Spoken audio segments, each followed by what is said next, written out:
The rain had been falling since noon. By the time evening settled over the east side of Millbrook, it had thickened into something punishing sheets of gray water that hammered the cracked pavement and flooded the gutters and turned the narrow alley behind Ridgeline Apartments into a shallow, filthy river. The street lamp on the corner had been broken for 3 weeks. Nobody had come to fix it.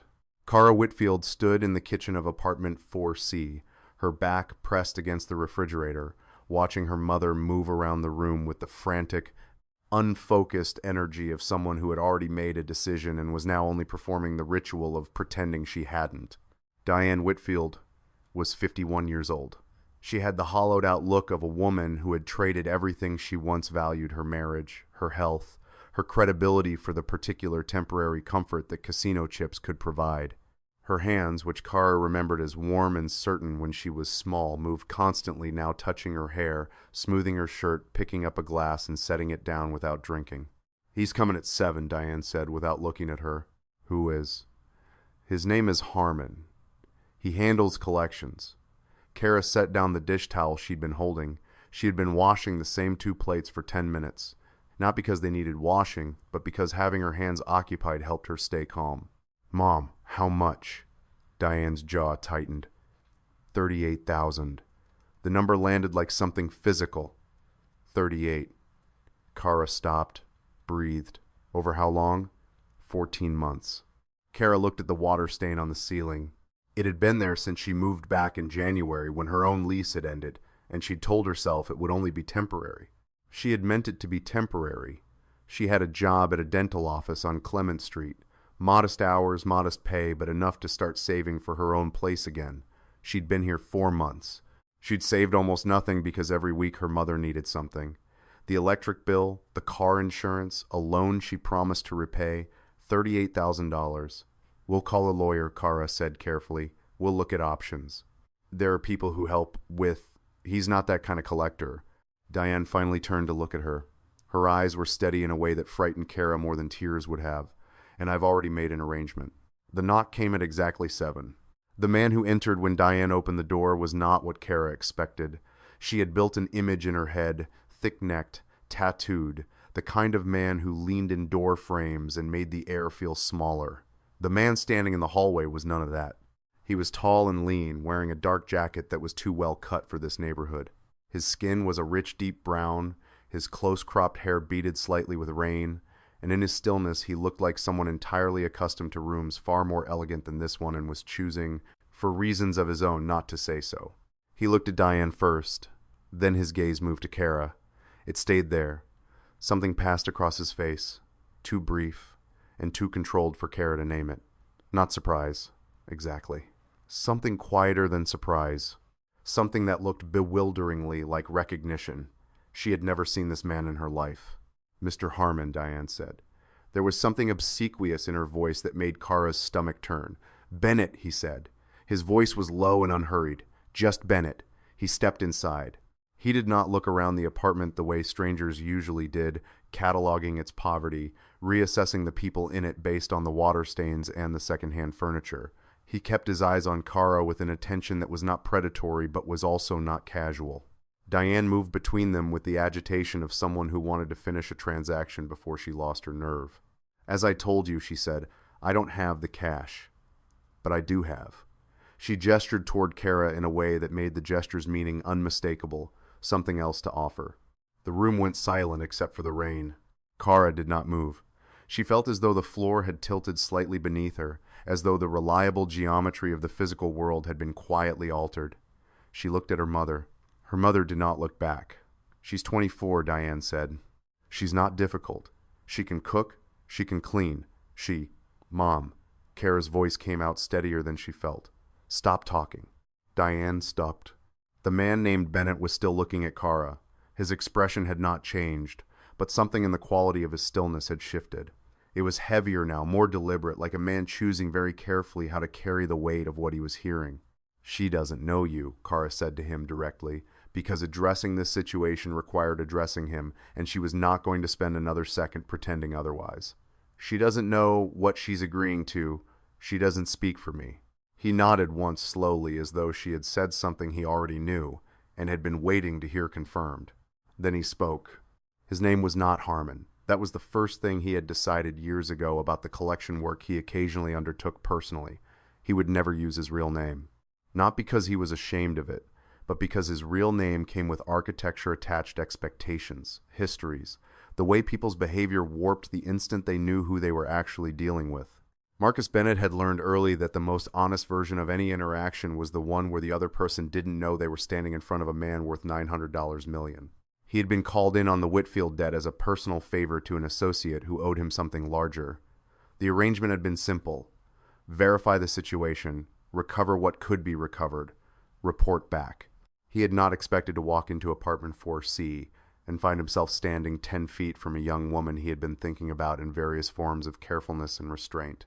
For 14 months, Marcus Bennett had met Kara Whitfield on a Tuesday in October of the previous year outside the pediatric wing of Millbrook General Hospital.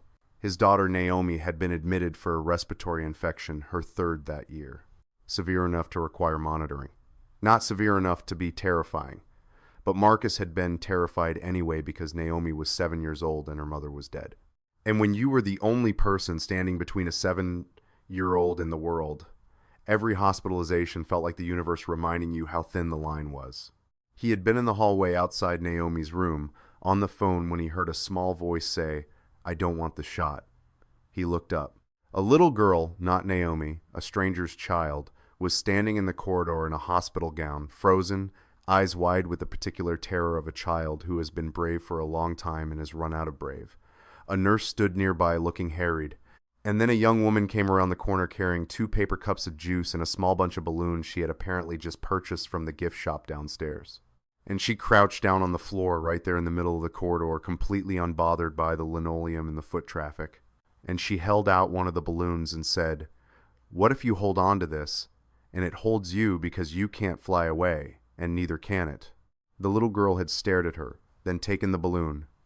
She cried during the injection, but she held on to the balloon. Marcus had watched this from 12 feet away, phone still to his ear, saying nothing into it. The young woman hadn't noticed him. She had walked the little girl back to her room, left the other juice cup with the nurse, and disappeared around the corner. He had found out her name through the hospital's volunteer records. He had not intended to do anything with the information. He had thought, walking to his car in the rain that October evening, that she was simply one of those people, the ones who moved through the world with a kind of unself-conscious grace that made the people around them slightly better at being human, and that he was glad to know such people existed. And that would be the end of it. It was not the end of it. 14 months later, he stood in her kitchen, listening to her mother describe her like an object, and watched her hold herself together with a composure that would have looked like coldness to someone who wasn't paying attention. He was paying attention. She had said, "She doesn't speak for me." He looked at Diane Whitfield, who was watching him with the calculating desperation of someone who has pushed her last chip onto the table and is waiting to see where it lands. "I'll pay the debt," he said. Diane blinked. "All of it?" "All of it. Tonight. And I'll add 10% for the inconvenience of the delay." He paused. "In exchange for which you'll sign a release document acknowledging the debt is cleared and relinquishing any further claim." "That's yes, of course." Diane's relief was immediate and total and utterly obscene. Marcus was already looking at Kara again. "I'd like to speak with your daughter," he said to Diane, alone. When her mother left the room too quickly, too quietly, like a woman who had gotten what she wanted and didn't want to risk it by staying, Kara stood perfectly still and waited. She was not going to cry. She had made that decision somewhere in the past 10 minutes. The same way she had made the decision at her father's funeral, and at the end of her last relationship, and every other time the world had shown her a face she didn't want to see. She would deal with this the same way she dealt with everything, by staying upright and keeping her voice level and sorting through the facts. The man Bennett was watching her with that same unreadable attention. "You didn't have to do that," she said. "I know. She'll spend it. Whatever's left after the debt, she'll lose it within a year. Probably. So you fix nothing. Not really. I've removed one immediate threat from your life." He said it without inflection, as though it were a logistical fact. That's a different thing. She studied him. He was, she realized, not particularly intimidating up close. He was tall and lean, and still in the way that certain men were still, not with the stillness of someone who was suppressing himself, but with the stillness of someone who was entirely at home inside their own skin, and had no need to fill silences with movement or noise. It should have been calming. Somehow, it was not. "Why?" she asked. He was quiet for a moment. "I have a proposal," he said. "You don't have to accept it. You can walk out of this apartment right now and I won't stop you, and the debt is cleared regardless." He paused. "But I'd like you to hear it." She crossed her arms. "I'm listening. I have a daughter. She's 7. I work long hours and I travel. And the woman I've had looking after her for the past 2 years is relocating to Portland with her husband next month." He said all of this in the same unhurried, even tone, like a man reading from a list he had prepared and was committed to delivering accurately. "I'm looking for someone to care for her during the hours I can't be present.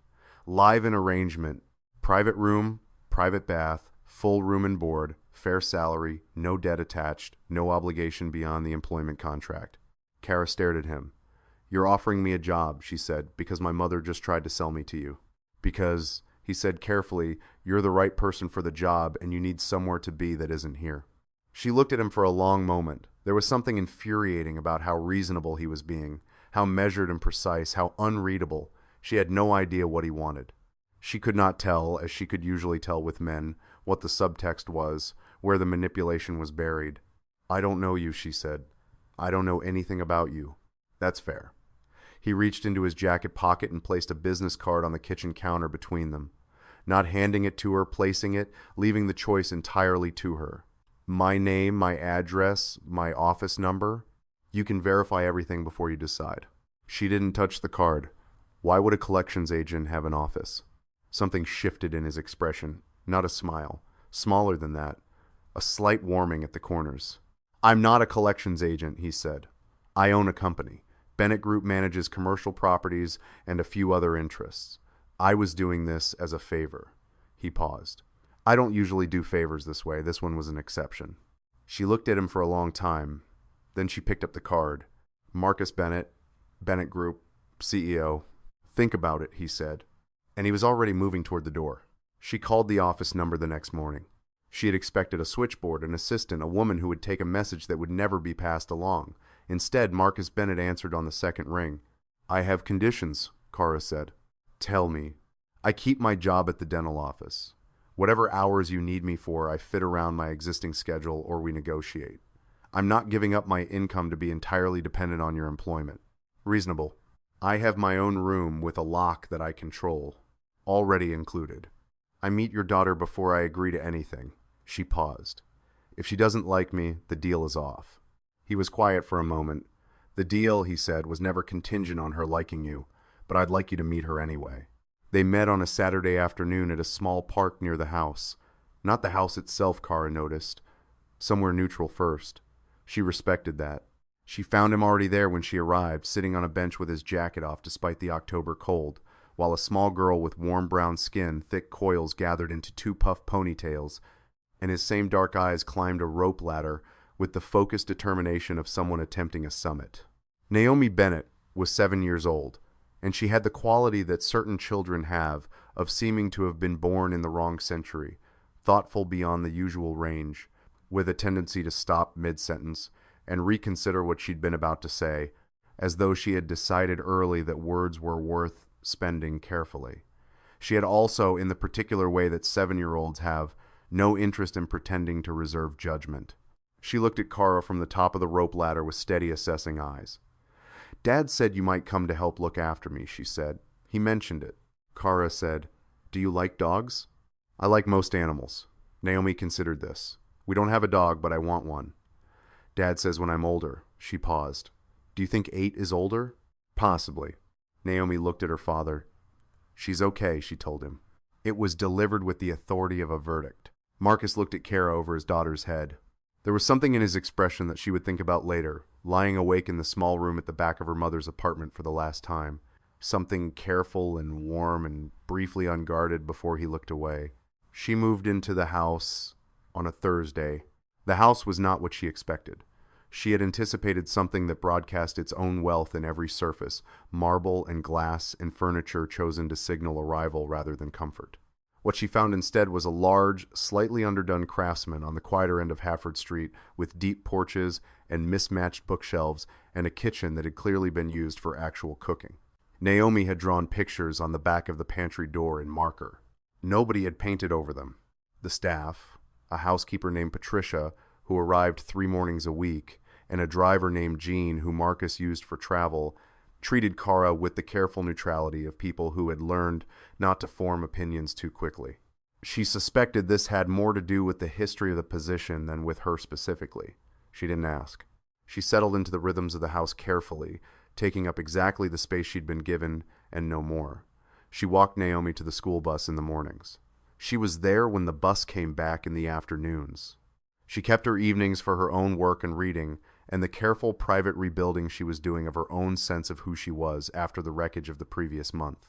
Patricia, the housekeeper, had regarded her in the first week with the frank appraisal of a woman who had seen previous arrangements fail and was not yet ready to invest emotionally in this one. Kara had made no effort to win her over, which turned out to be the right strategy. By the second week, Patricia was teaching her which burner on the stove ran hot, which cabinet held the good coffee versus the coffee Marcus used when he was in a hurry, and how to get Naomi to eat her vegetables by calling them something other than their actual names. By the third week, they were having an easy, comfortable shorthand that Kara hadn't had with another adult woman since her best friend in college moved to Seattle.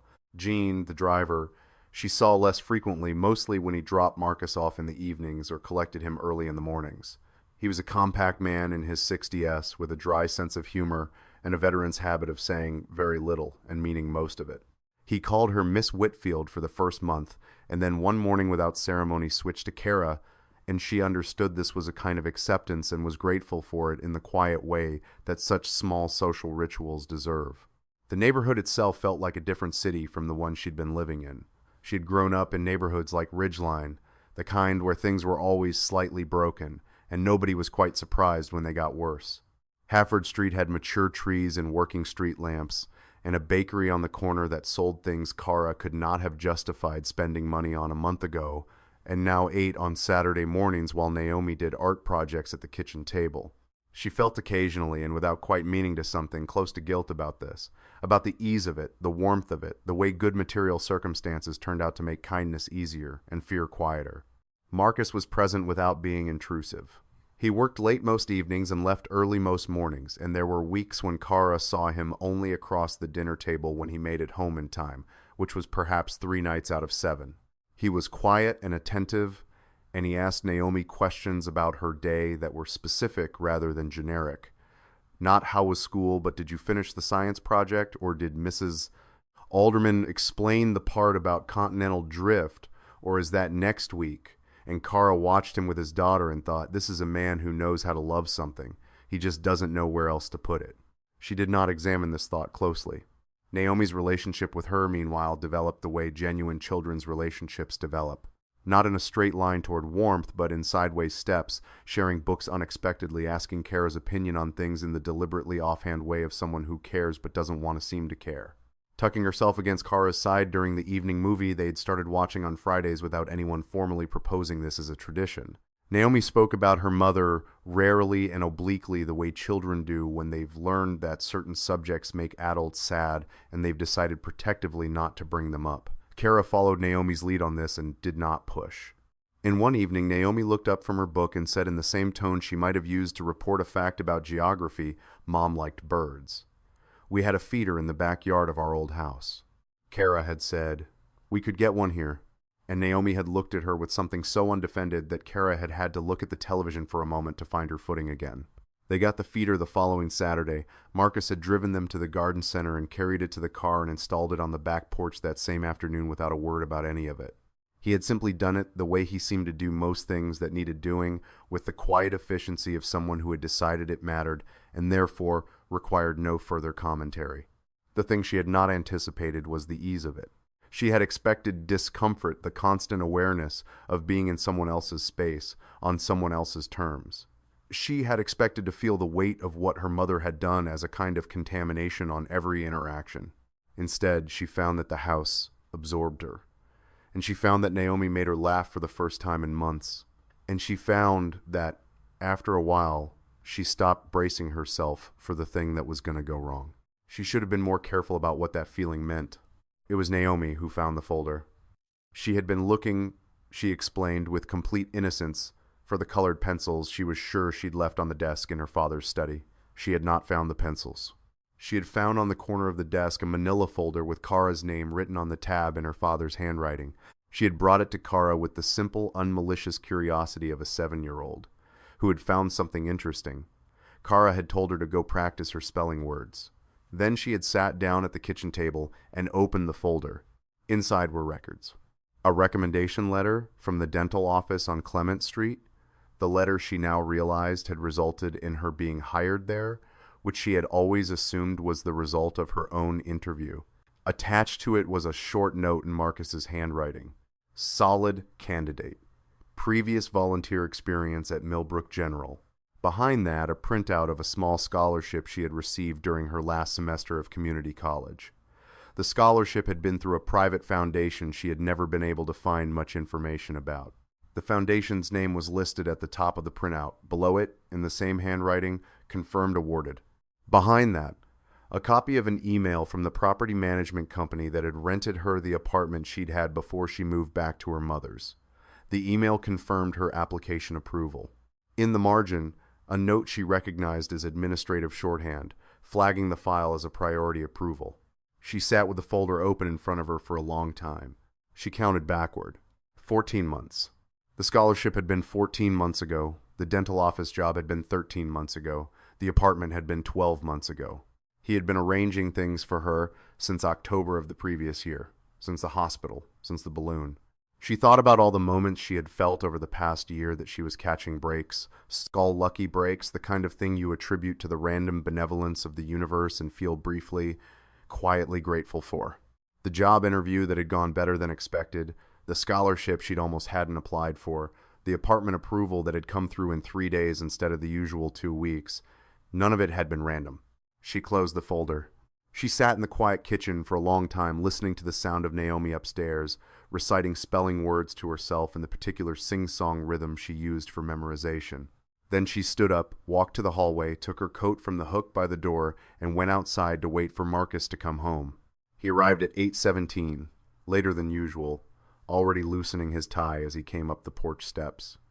He stopped when he saw her standing in the cold. Jara. She held up the folder. He was still for a moment. Then he came the rest of the way up the steps and stopped 2 feet away from her.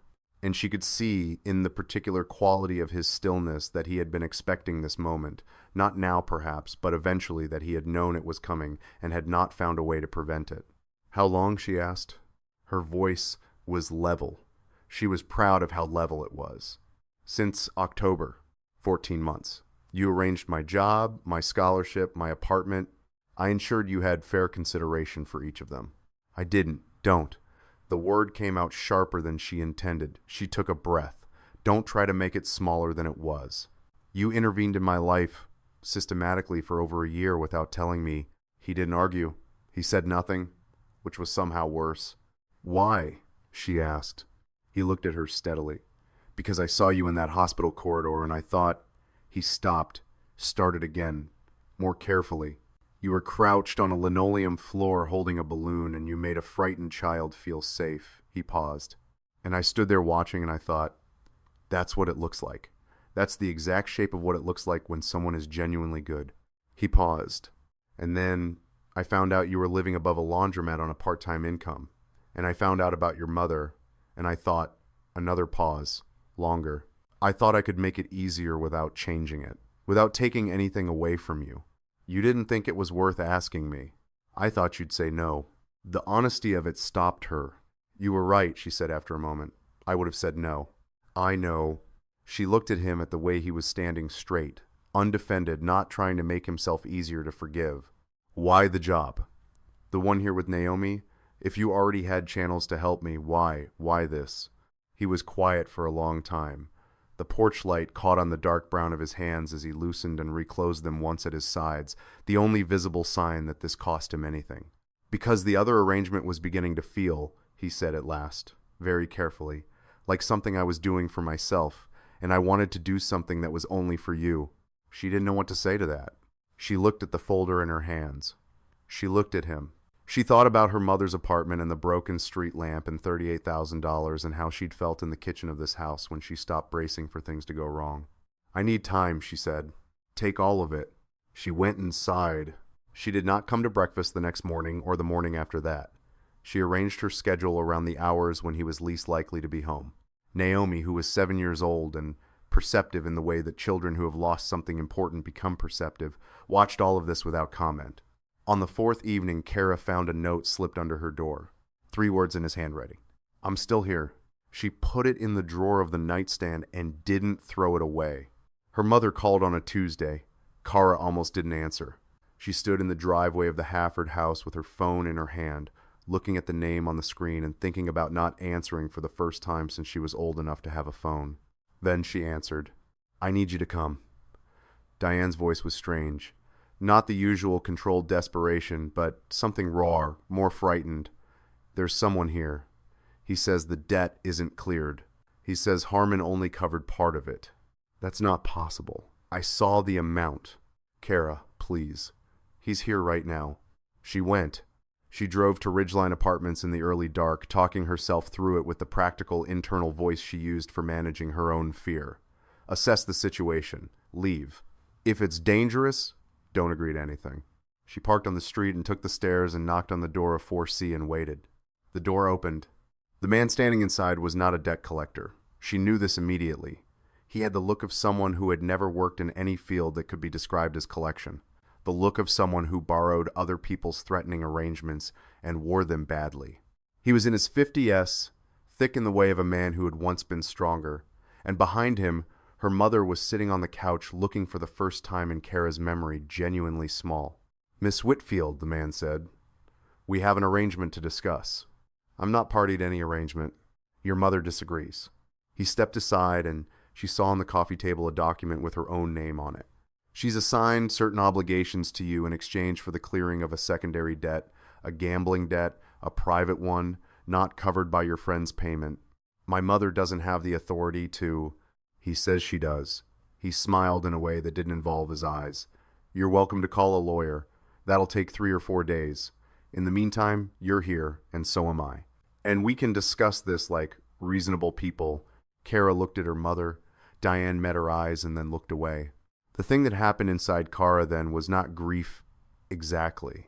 It was something that had been almost grief for a long time, something she'd been carefully not looking at directly for years, finally resolving itself into a clarity so clean it hurt less than she'd expected. She will always do this.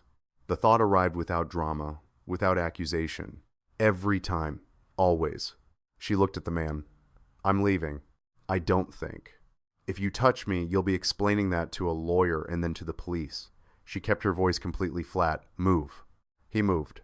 She was halfway down the stairs when she heard the front door open above her and his voice again, sharper now, calling down the stairwell with an edge that had shed the pretense of pleasantry. She pushed through the building's front door into the cold street.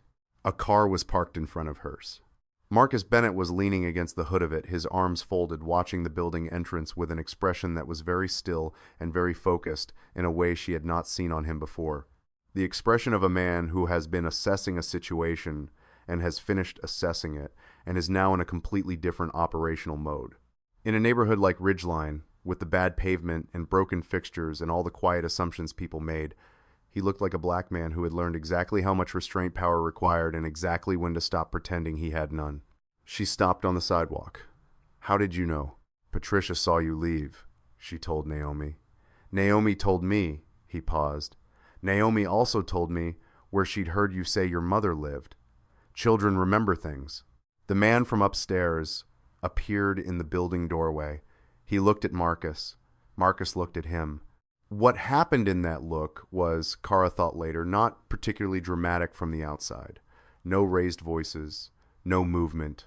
Marcus simply held the man's gaze with the patient, unambiguous attention of someone who has the resources and the intention to make a problem very large or very small, depending entirely on what the next 5 minutes produced, and who is completely uninterested in pretending otherwise.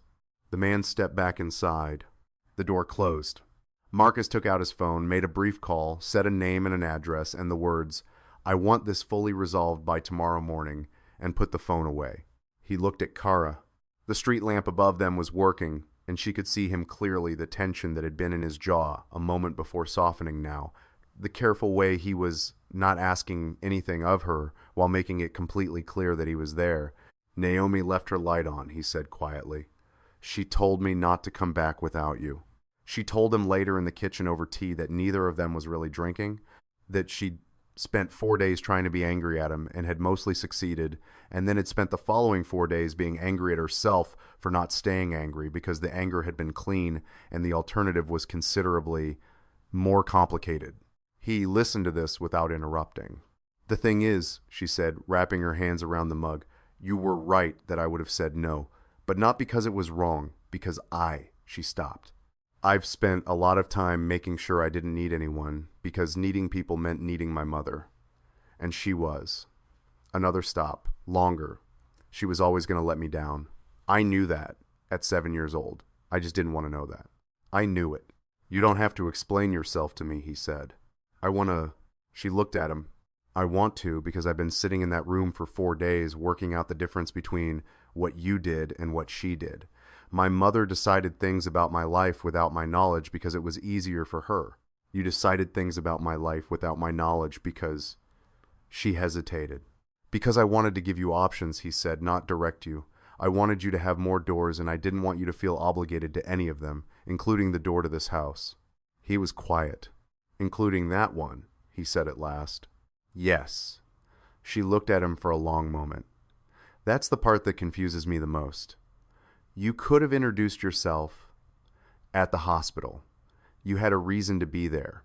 Naomi in the hallway, you could have said hello, and I would have said hello back. We could have had a normal, I know, so why didn't you? He turned his mug slowly on the table.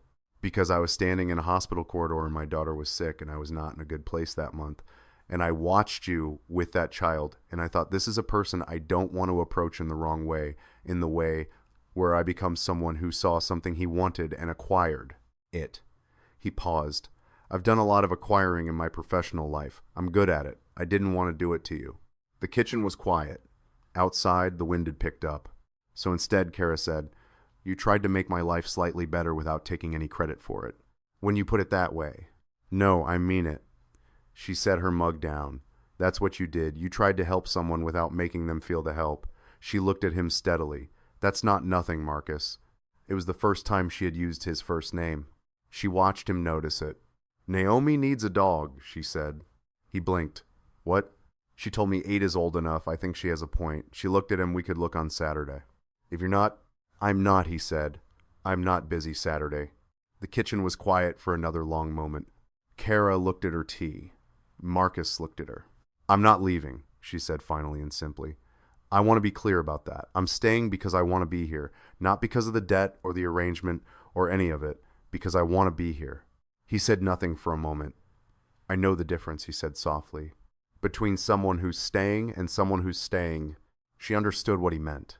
On a Saturday in November, 3 weeks after the night on Ridgeline Street, Kara Whitfield and Marcus Bennett and Naomi Bennett drove to the Millbrook Animal Shelter on West Castor Road and spent 45 minutes with a 4-year-old rescue beagle named, according to his intake card, Sergeant, but whom Naomi immediately renamed Franklin on the grounds that he looked more like a Franklin.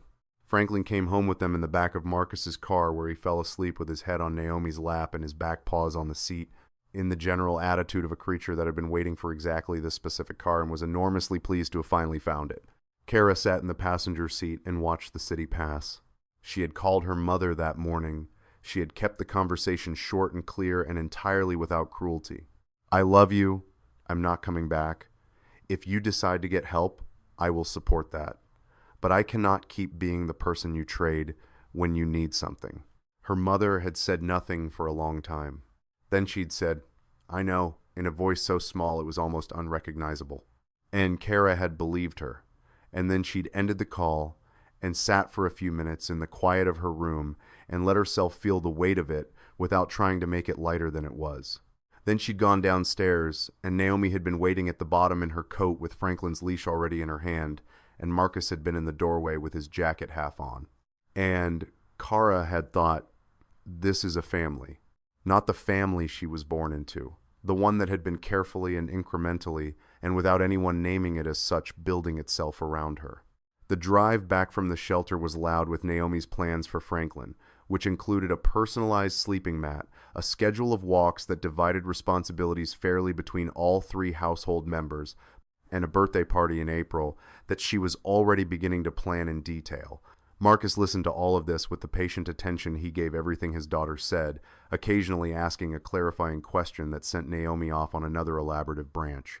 Kara watched him do this and thought about all the things she had been wrong about, in the particular way that being wrong can feel retrospectively like having been right about something more important. She had been wrong that she didn't need anyone. She had been wrong that needing someone meant what it had always meant in the one model of it. She'd had access to the transactional, destabilizing, consuming need of her mother, the need that devoured rather than nourished. This was a different thing. This was a man who had looked at her across a hospital corridor and thought, I want to make her life easier, and had spent 14 months doing it poorly and quietly and without anyone knowing, and who had told her the truth about it when asked, and had not softened it or reframed it or tried to make himself easier to forgive. This was a child who had asked her on day one whether she liked animals, and who had said she's okay with the authority of a verdict, and who had sent her father out into the cold with 3 words of instruction. Bring Kara back. Not bring her home. Bring her back. The distinction had not been lost on Kara. To Naomi, she was already home. That evening, after Franklin had been installed in his new sleeping mat, and Naomi had been read to and tucked in, and consulted one final time about whether she was satisfied with Franklin's first day, and after Naomi had solemnly confirmed that she was satisfied, and that she believed Franklin was also satisfied, and after the house had settled into its particular late evening quiet, Kara was in the living room with a book she wasn't reading when Marcus came in from the kitchen with 2 glasses and set one on the table next to her. He sat down in the armchair across from her. I want to say something, he said. She set down the book. I want to be careful about how I say it, he continued, with the deliberateness she had come to associate with him when he was working something out as he went, because I don't want it to sound like I'm claiming anything or asking for anything. I want to say it as a fact that I'm putting down. He paused, like setting something on a table and stepping back. She waited. I have been in love with you, he said, for approximately 14 months. This is not a recent development or a response to proximity. I want you to know that. And I want you to know that I will continue to manage it entirely on my own if that's what's needed, and that nothing about the situation here changes regardless of what Marcus. He stopped. I know, she said. I've known for a while. He was very still. I needed to know it was mine, she said. The decision. I needed to be sure I was here because I chose to be. Not because of everything that happened with my mother. Not because of gratitude. Not because of... I understand. I know you do. She looked at him steadily. That's one of the things. The house was quiet. Franklin was asleep. Naomi was asleep. The wind outside had settled. Kara set her book on the table and stood up and crossed the room and sat down on the arm of his chair.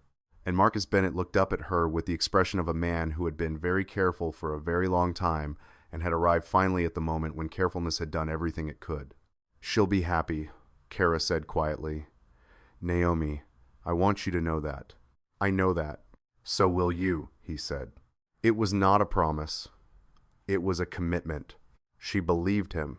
On a Wednesday evening in December, there was a dinner at the house on Hafford Street.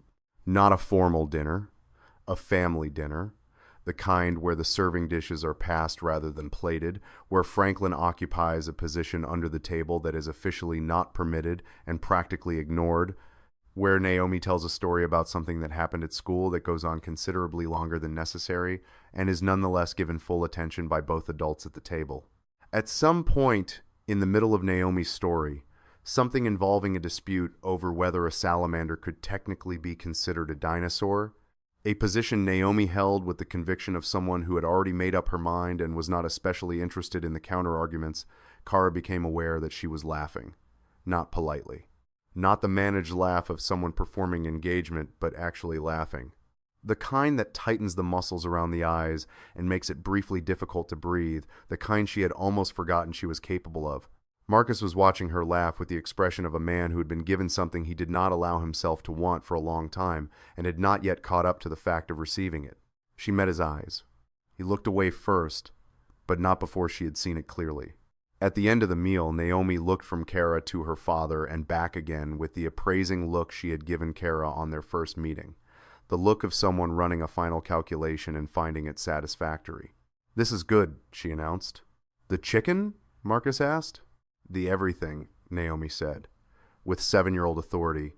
"Franklin seems happy too," Kara offered. Naomi leaned down to consult Franklin, who offered no verbal opinion, but thumped his tail once against the floor in a way that Naomi received as confirmation. "He agrees," she reported, sitting back up. "He said he loves it here." "You speak Beagle now," Marcus said. "I've always spoken Beagle." Naomi said this with such complete seriousness that both adults at the table looked at each other and then simultaneously looked away again to prevent the laughter from getting out of hand. Kara looked at Marcus. He was watching his daughter with the quiet, unguarded love of a man who had, it seemed, found the place where he kept it and decided it was all right to leave it there in the open. He looked at Kara. Later, after Naomi had gone to bed, and Franklin had settled at the foot of the stairs in what had become his customary position equidistant between the 2 adult bedrooms, a location he had chosen with the strategic logic of a creature who was not going to be caught favoring anyone. Kara stood at the kitchen window with her tea cooling in her hands and looked at the back porch where the bird feeder was just visible in the glow of the garden light. She thought about the person she had been 4 months ago, standing in a kitchen not unlike this one, listening to her mother negotiate her away, feeling the familiar collapse of something she had been bracing against since she was old enough to understand that not all mothers were built the same way. She thought about what it cost to be loved by someone who loved you transactionally, who would trade you when they needed to, who had looked at the fact of you and seen primarily what you were worth in exchange. And she thought about a man in a hospital corridor 14 months ago, a black single dad with a sick little girl and grief still sitting just under his skin, watching a stranger kneel on a linoleum floor with a bunch of balloons thinking, not I want her, but I want her to be all right, and then spending over a year doing something about it, and the only way he could think of that didn't involve making her into something she hadn't chosen to be. It was imperfect. She knew that. She was not going to romanticize the parts that were wrong, the overreach of it, the months of unasked-for intervention, in the way good intentions and controlling behavior could wear the same face if you weren't paying attention. She had thought about those parts clearly and carefully in the 4 days of distance she'd needed. And she had reached a conclusion not because she'd talked herself out of her objections, but because she'd found at the bottom of them something that her objections couldn't account for. He had stepped back every time. In every arrangement, the scholarship, the job, the apartment, the offer at her mother's kitchen, he had stepped back. He had created a door and put her on the hinge side of it and made sure she understood she was holding the handle. That was not what control looked like. She stayed because she wanted to. That was the whole of it. That was enough. How many times does single dad have to prove that quiet love is stronger than the mess other people create around him? When people trade trust for leverage and twist need into control, somebody has to stand still and choose differently. What would you have done if you found the photo, the job letter, and the release document proving the whole truth? Subscribe for more stories like this, because when the release document and that photo full of records finally line up, they do more than clear debts. They show what it really means to protect a child and build a family the right way.